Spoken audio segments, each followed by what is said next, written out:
Hello everyone, welcome to Rekha's kitchen. আজকে আমি আপনাদেরকে তৈরি করে দেখাবো শুকনো চালের গুঁড়া দিয়ে চিতই পিঠা। আশা করছি আজকের এই চিতই পিঠা রেসিপিটি আপনাদের কাছে অনেক ভালো লাগবে।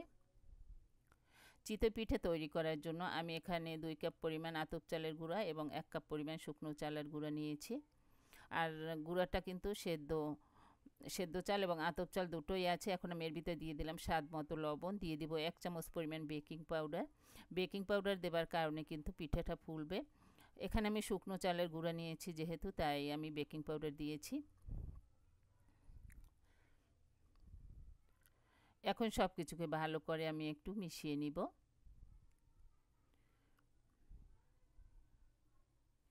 সব কিছু মিশানো হয়ে গেলে এর ভিতরে আমি কুসুম গরম পানি দিয়ে একটি গোলা তৈরি করে নিব পিঠা বানাবার জন্য।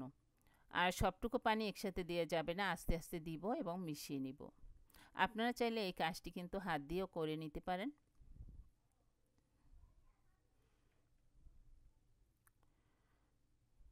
একটু সময় করে আস্তে আস্তে এই গোলাটা তৈরি করে নিতে হবে।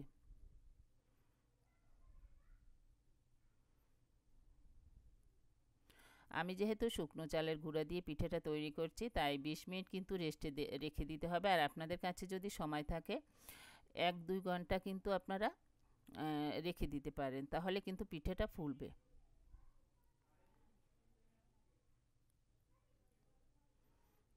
এভাবে আস্তে আস্তে আমি পানি দিয়ে একটি গোলা তৈরি করে নিব। দেখতেই পাচ্ছেন ঘনত্বটা কেমন হয়েছে। এর চেয়ে বেশি পাতলা করা যাবে না, তাহলে কিন্তু পিঠা হবে না। দেখতেই পাচ্ছেন ঘনত্বটা।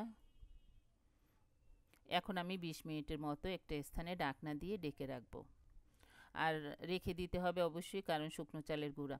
এখন ভাজার জন্য চুলায় আমি এখানে একটি স্ট্যান্ড বসিয়ে দিয়েছি।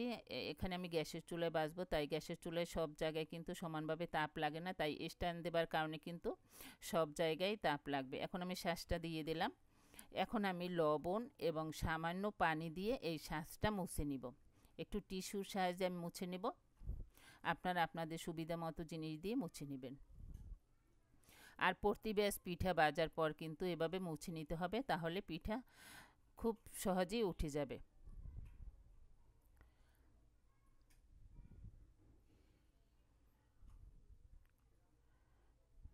দেখতেই পাচ্ছেন গোলাটা কিন্তু আমি দিয়ে দিচ্ছি। আর চুলার আঁচ কিন্তু হাই হিটে রেখে দিতে হবে।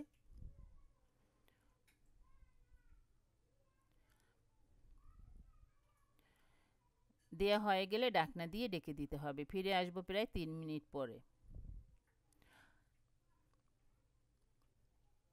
ফিরে আসলাম 3 মিনিট পরে। আর 3 মিনিটের ভিতরে কিন্তু পিঠা আমার ফুলে গেছে। দেখতেই পাচ্ছেন পিঠা কিন্তু হয়ে গিয়েছে।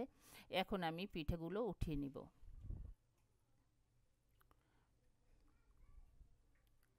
দেখতেই পাচ্ছেন প্রথম খোলা পিঠাই কিন্তু আমার খুব সুন্দর হয়েছে। আর এভাবে বেকিং পাউডার দেবার কারণে কিন্তু পিঠাগুলো ফুলে।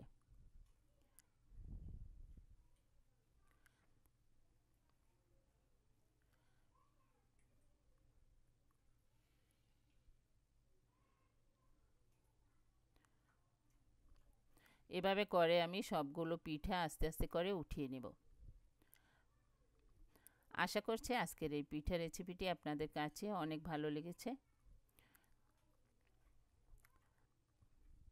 ধন্যবাদ।